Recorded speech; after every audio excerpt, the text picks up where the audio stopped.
नमस्कार। देखिए, इतिहास में अक्सर हम विजेताओं को तो याद रखते हैं, है ना? पर उन लोगों का क्या जिन्होंने उस जीत की नींव रखी? हम उन वास्तुकारों को, उन आर्किटेक्ट्स को अक्सर भूल जाते हैं। तो आज हम एक ऐसी ही शख्सियत की कहानी जानेंगे जिन्होंने स्वराज्य का सपना देखा और फिर उस सपने को साकार करने के लिए छत्रपति शिवाजी महाराज जैसे योद्धा को गढ़ा। जी हाँ, ये कहानी है शहाजी राजे भोसले की। हम सब छत्रपति शिवाजी महाराज की वीरता के किस्से सुनकर बड़े हुए हैं। उनकी बहादुरी की मिसालें दी जाती हैं। लेकिन एक पल को रुककर सोचिए, उस महान साम्राज्य की नींव आखिर रखी किसने थी? वो कौन सी ताकत थी, कौन सा विजन था जो शिवाजी महाराज के पीछे खड़ा था? आज की इस पड़ताल में हम इसी सवाल का जवाब ढूंढेंगे। तो कहानी शुरू होती है दक्कन में। उस दौर का दक्कन समझिए कि सत्ता के संघर्ष का एक बड़ा अखाड़ा बना हुआ था। एक तरफ थी बीजापुर की आदिल शाही, तो दूसरी तरफ अहमदनगर की निजाम शाही, और दोनों के बीच लगातार टकराव। और इसी राजनीतिक उथल-पुथल और घमासान के बीच एक परिवार, भोसले परिवार, अपनी सैन्य काबिलियत के दम पर एक नई ताकत बनकर उभर रहा था। और इस उभार के केंद्र में थे शाहजी राजे। देखिए, उनकी पहचान सिर्फ शिवाजी महाराज के पिता होने तक सीमित नहीं थी। वो तो अपने आप में एक बेजोड़ योद्धा और इतने चतुर राजनेता थे कि उनका नाम सुनते ही दुश्मनों के पसीने छूट जाते थे। उनके मिलिट्री जीनियस का लोहा तो हर कोई मानता था। सोचिए, उन्होंने मुगलों और आदिल शाही दोनों की मिलीजुली सेना को अकेले चुनौती दे दी थी। और भातवड़ी की लड़ाई, वो तो उनकी स्ट्रेटेजिक सोच का एक क्लासिक उदाहरण है, एक शानदार जीत। इसी पराक्रम और काबिलियत का नतीजा था कि उन्हें अश्वपति यानी घोड़ों के स्वामी और गजपति यानी हाथियों के स्वामी जैसी उपाधियां मिली।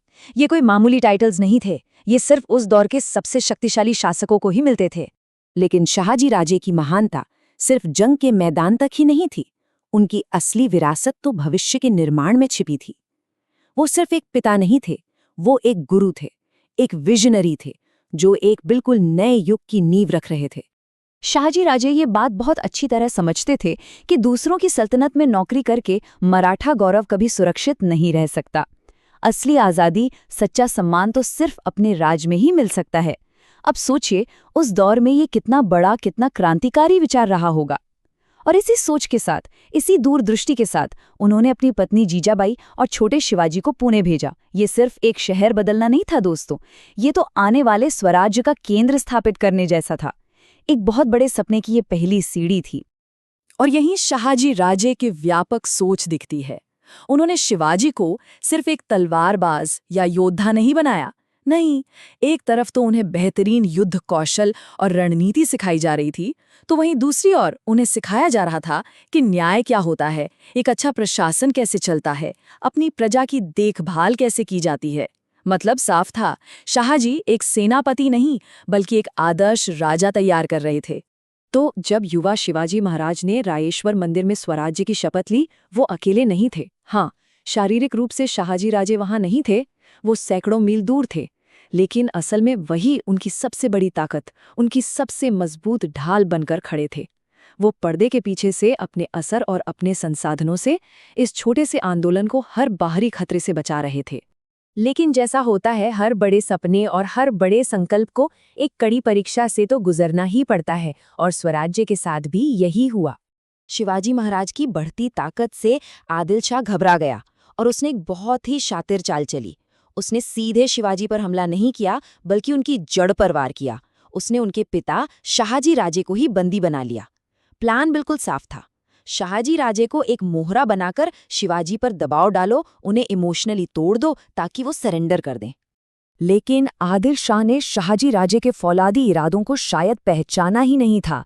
कैद में होने के बावजूद उन्होंने अपने बेटे को जो संदेश भेजा, वो कोई रहम की भीख नहीं थी, वो एक आदेश था, एक हुक्म। और वो संदेश था, स्वराज्य का कार्य रुकना नहीं चाहिए। ये साफ साफ बता रहा था कि उनके लिए ये सपना उनकी अपनी जान से भी कहीं ज्यादा बड़ा है। और जानते हैं, यहीं पर शाहजी राजे की दी हुई शिक्षा काम आई।